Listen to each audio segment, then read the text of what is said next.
You're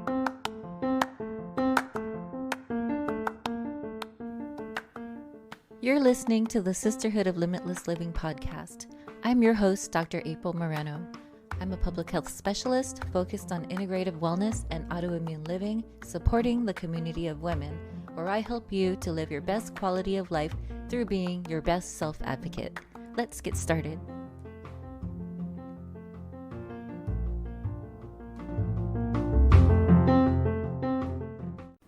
Today I wanted to tell you about our new organization. It is a 501c3 nonprofit organization in Southern California. It's called the Autoimmune Community Institute. We're dedicated to health equity in autoimmune disease research, policy, and support for the communities of color, the underrepresented communities out there that don't often see themselves in disease community events, for example, and they don't see a face like theirs in their community. And we are dedicated to community-based participatory research.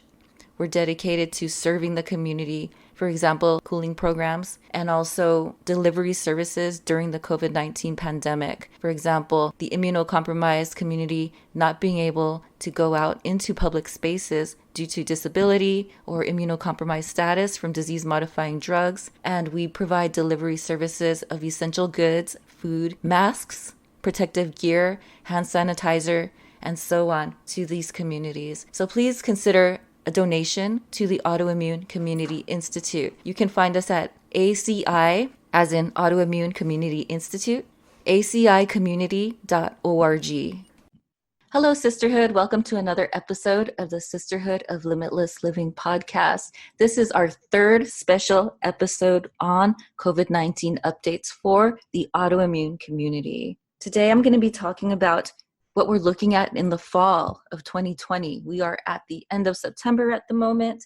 So the last time I gave an update about COVID-19 was in May, I believe. So it's been several months, and we have learned a lot more, so much more about the pandemic since then. So we're doing this third episode about the updates in the research and in what's going on for the autoimmune community. Now that we're heading into the fall season, there's been a lot of conversation about schools reopening, everything trying to get back to normal. We are not in normal times yet, unfortunately. As much as we want to be in normal times again and do all that travel again and go to really wonderful places again, wherever, right now it's really not normal times yet. And this is enough information right here for me.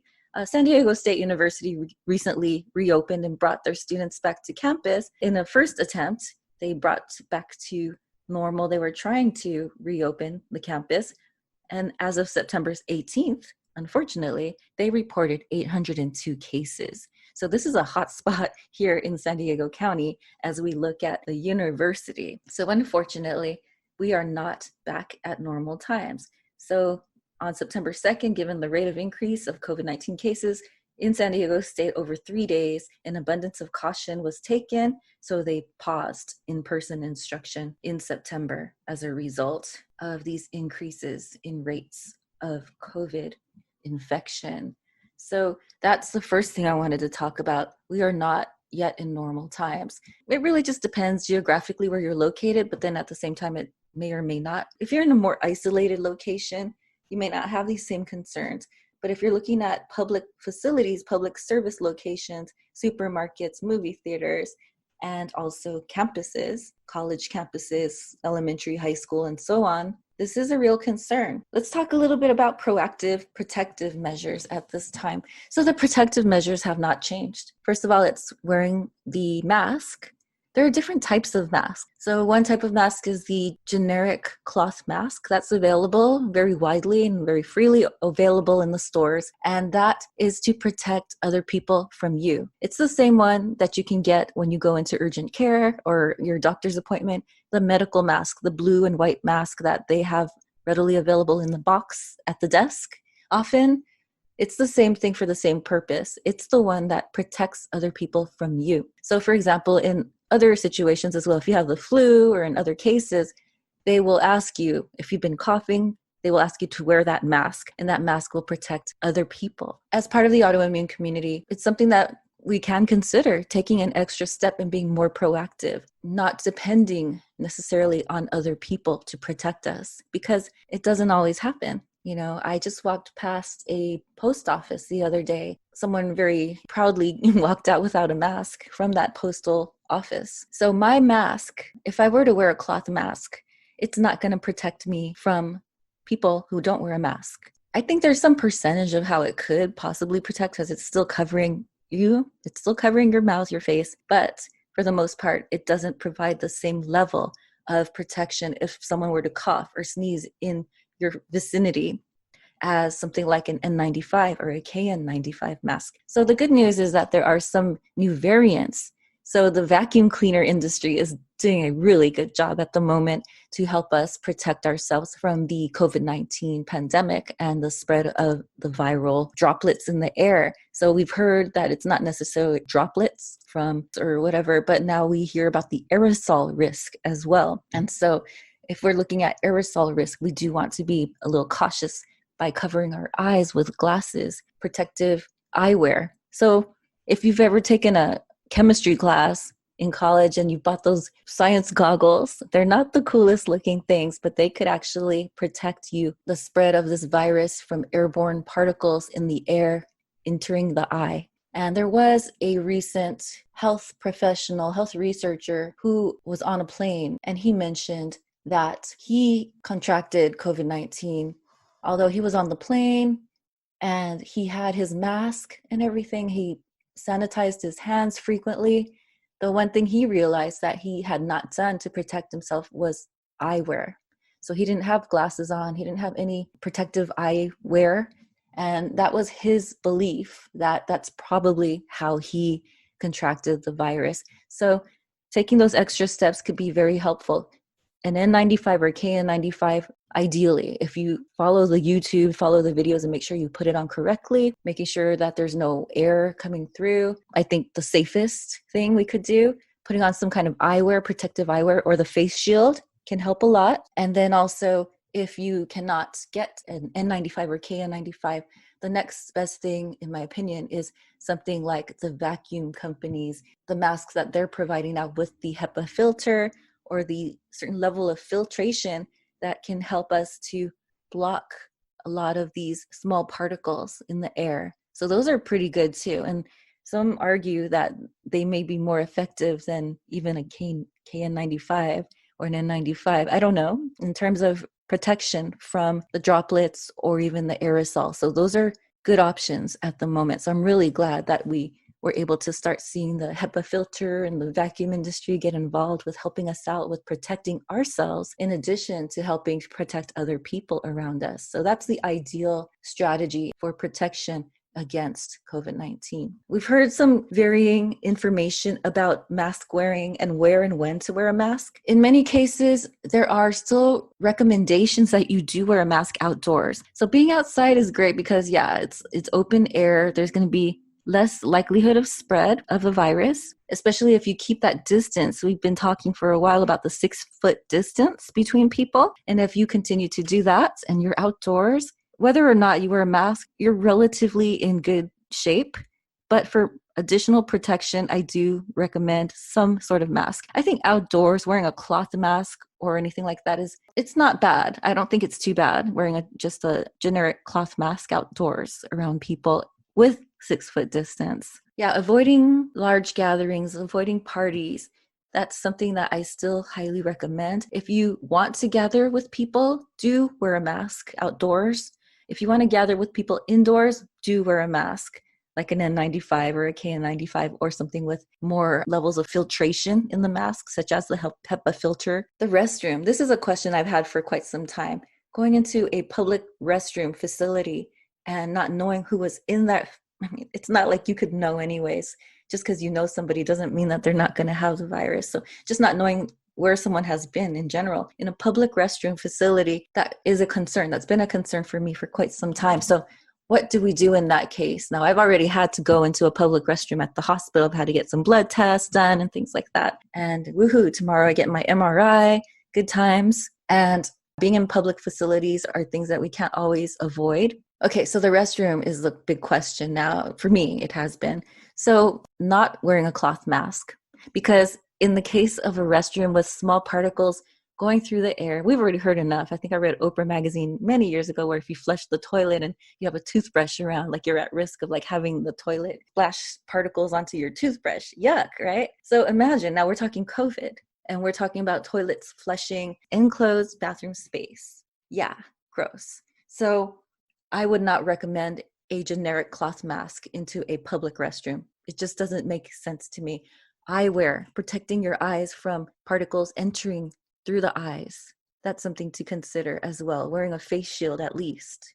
Glasses. I just bought some glasses on one of those GoFundMe's that kind of resemble lab goggle, but are a little more stylish. And I'm looking forward to getting those because I think that will help with an additional level of protection. So yeah, going into a public restroom, wearing a KN95 or an N95, and then washing all those clothes that you were wearing when you get home. That's my recommendation if you have to use a public restroom. So now let's go ahead and get into the next part of this episode on updates about COVID-19. So let's go into some of the autoimmune research and autoimmune news that's out there. So in this article, this was done in September 2020 when it was published, and it was published as a letter. So that means that it has less delay in getting released. You know, when you're doing a research study, that could be something that's 2 years old. Okay, so they believe that higher levels of evidence are needed to evaluate the association between severe or death in COVID-19 and autoimmune disease. Therefore, they conducted this systematic review and meta-analysis. Again, this is from September 2020 in the Journal of Infectious Disease, I believe it is. It's J-Infect, shortened name of the journal. And this study was done in China, and it was done with the Cochrane Review, which is a very detailed process, the Cochrane Review database, Cochrane Library, right? So they used PubMed, Embase, Web of Science, and Cochrane Library. These are various different databases, and they connected it with autoimmune disease and COVID with various names, because COVID-19 has so many names, right? Coronavirus, COVID-19, SARS-CoV-2, and so on. We've got so many names for this virus that's out there during the pandemic. And so they did a literature review on autoimmune disease with severe or non-severe patients between death and survivors. So they found that autoimmune disease was associated with a 1.21-fold increased risk of severe COVID-19 disease. Of 1,276 patients, odds ratio 1.21, 95%, confidence interval 0.58 to 2.5, and the p-value of 0.79. Okay. Yeah, the analysis is not statistically significant. However, the subgroup analysis based on countries indicated no significant association between autoimmune disease and risk of mortality. But COVID-19 is an acute autoinflammatory infectious disease. It is now generally accepted that the occurrence of autoimmune diseases is related to autoinflammatory conditions. And over the course of the COVID-19 pandemic, Zachary S.W. and colleagues proposed 3 key reasons that COVID-19 may affect patients with autoimmune diseases. So in this article in the Journal of Rheumatology, in May 2020, the rheumatology community responded to the COVID-19 pandemic. This is more of a letter than an article, I would say. Shorter time to publication. So they have 3 reasons why they believe in the rheumatology community that we need to very carefully look at COVID-19 infections and rates with autoimmune conditions. So for example, their 3 reasons are that people with rheumatic disease are often treated with immunomodulating or suppressing medications, which may influence the risk of contracting COVID-19 and its severity. Second, and this is by Zachary Wallace et al. Second, that there are reports that medications commonly used to treat rheumatic diseases may have efficacy in treating COVID-19. And third, there's concern that diverting these medications to prevent or treat COVID-19 infections may stress supply chains and disrupt the availability of these medications for people who depend on them and to control serious inflammatory or autoimmune conditions. Yes, we saw all of that happen, right? We saw so far with hydroxychloroquine, for example, that the shortened availability, the limited availability to the rheumatology community became a concern. So yeah, I believe in these 3 points. They continue to be relevant and important at this time. So I wanted to talk about the rheumatology community and the concerns. And now let's go ahead and look at some of the rheumatology drugs under study for COVID-19 at this time. So in Pharmacy Times Journal, we've got an article. The one avenue of exploration has been repurposing existing drugs as COVID-19 treatments. So these examples are things like rheumatoid arthritis medications, hydroxychloroquine, which reduces cytokine production, is also used for malaria, for example. This was granted EUA for treating COVID-19 in March. Some studies have found cause for safety concerns, such as increased risk of death if you are not using it according to guidelines. We found this to be the case. In the case of rheumatoid arthritis treatment, hydroxychloroquine's efficacy may be, at least in part, secondary to its effects on cytokine production. Hydroxychloroquine for COVID-19 may inhibit the virus's ability to bind or penetrate respiratory cells. So then they provided us with a summary of rheumatoid arthritis agents proposed as COVID-19 treatments for potential therapy. So the first one was hydroxychloroquine. Another one is tocilizumab, serilimab, anakinra, and corticosteroids. Yes, so those are the medications currently under consideration for COVID-19 treatment for rheumatoid arthritis as well that are used for rheumatoid arthritis. So then the next one I want to talk about is rebif. Rebif is known as a multiple sclerosis drug, and it has been considered for COVID-19 treatment.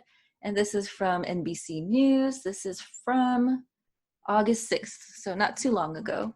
They're looking at remdesivir as a drug that's out there and combining it with this drug called rebif. In the MS community, it's also known as interferon beta 1A. And this is a phase of study that's currently in process. These results for interferon beta 1A, also known as rebif, will be available this fall. So let's go ahead and see what the status is on that. Okay, this is probably a more detailed article here. It's from the NIH.gov. NIH clinical trial testing remdesivir plus interferon beta 1A for COVID-19 treatment that just began in August 6th, around that time anyways. That's where the treatment begins. And so we're going to be finding out more information as the time comes. But in the lab so far, type 1 interferon can inhibit coronavirus or COVID-19 and two closely related viruses as well, SARS-CoV-1 and MERS. In addition, two small randomized controlled trials suggested that treatment with interferon beta may benefit patients with COVID-19. So yeah, currently we're hoping to see the results in a large randomized controlled trial of beta 1A and remdesivir for COVID-19. So that's the current status of this trial. Preliminary results are expected in the fall of 2020. There's another article in neurologylive.com. So in this article, Neurology Live, April 2020, called COVID-19 Preventive Measures in MS Patients and Others on Immuno-Modulators. This answers the question of whether we need to be concerned about whether to continue our disease-modifying treatments or not. I mean, it's really cool to hear that some of these treatments are being used in clinical trials to help people for treatment of COVID-19, stuff that we've already been taking, which is pretty cool, right? But then at the same time, we have concerns about whether or not we should be using our recommended modifying schedule, following through with what we normally take. It's such an interesting thing to think about because of the fact that we're looking at, these disease-modifying drugs that really inhibit our immune system, but then at the same time, they're going to be used to treat COVID-19. Yeah, it's just so interesting. So according to the Multiple Sclerosis International Federation, people with MS who are currently taking anything like alemtuzumab, cladribine, ocrelizumab, rituximab, fingolimod, dimethyl fumarate, teriflunomide, or siponimod, if they are living in a community with COVID-19 outbreak, should isolate as much as possible to reduce their risk of infection. I agree. Recommendations on delaying second or further doses of these medications due to COVID-19 differ between countries according to their recommendations. People who take these medications and are due for the next dose should consult their healthcare professional. In these Facebook groups, we are finding that there is variation and there is no one answer, right? In Twitter as well, there's no one answer to how you're going to be treating your condition during COVID times. It is a balance in some ways, right? It's a balance of where you live, how much infection there is, what the infection rate of COVID-19 looks like where you live at the time, and then what your B cell or T cell count looks like at the moment. So those are all different considerations to look at in the medical community as your specialist decides whether or not to schedule your next appointment for an infusion or a drug or medication, injection, whatever it is. So it just really depends. There's no one answer to this. It is a risk because the reason why it does vary is because, on the one hand, these drugs are being considered to protect people who don't have autoimmune diseases. But then on the other hand, do you really want to have no immune system for an infectious disease? I don't know the details. I'm not an immunologist. I'm not in that field of really zooming into what the cells and the immune system is doing. I'm more on the macro level with public health, but it just really depends. And having that conversation with your specialist it may be very different compared to what someone else with the same diagnosis is advised to do.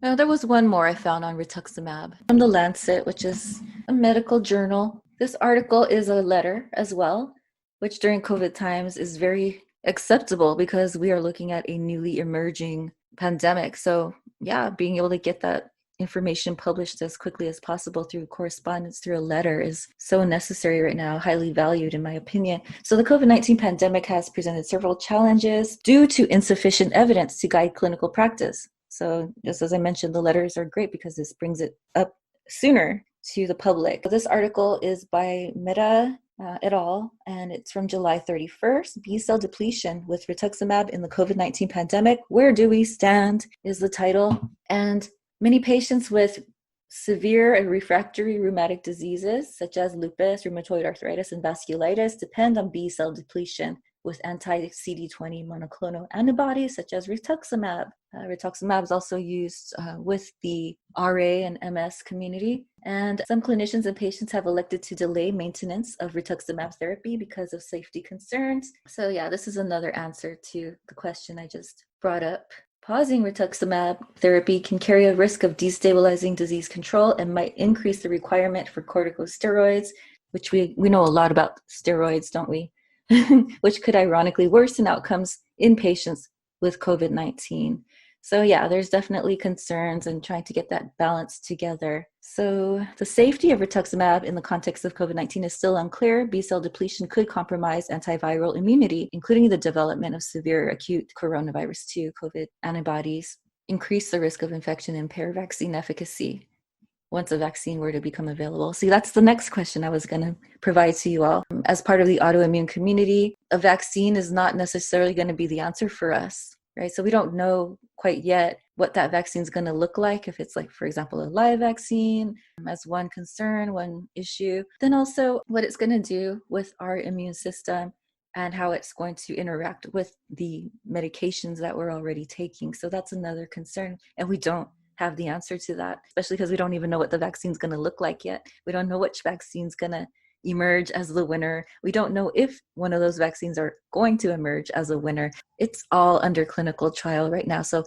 in terms of the efficacy, we don't know. And for who it's going to be efficacious for, we don't know. Clinical trial results so far are being considered for rituximab for COVID-19. And if trials of these things benefit, this could be a potential therapeutic option for patients with immunodeficiency secondary to rituximab who develop severe COVID-19. They speculate that rituximab might be beneficial for some patients with COVID-19. We'll find out with hyperinflammation due to poor outcomes. Interestingly, unlike the Epstein-Barr virus, the coronavirus, COVID-19 is not known to reside in B cells. Acute B cell depletion would not be appropriate for COVID-19 associated hyperinflammation. So there's a lot of stuff that's under consideration at this time. Reading up on your disease-modifying medication, does it affect your B cells or your T cells or both? What else does it do? And how does that relate to what they're learning about COVID-19 and how that affects our cells? It's all under exploration at this time. So that's the set of articles I wanted to share with you today, and I hope some of this answers your questions. The questions are great, they're important, and they help us to protect our health, our livelihood, but unfortunately the answers are that either we don't know or it just depends.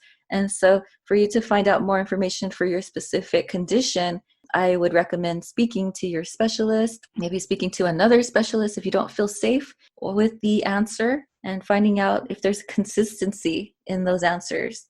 If you're looking for more information for the immunocompromised community, the autoimmune community as well, to take a look at the acicommunity.org website. Autoimmune Community Institute has provided a pamphlet that provides you with information on how to protect yourselves and others during this pandemic, especially if you are immunocompromised.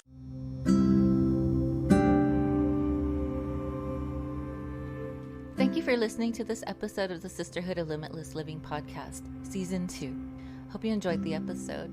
Look forward to having you join us in upcoming episodes as well, where we continue to talk about integrative wellness and autoimmune living our best lives, being our own best advocates.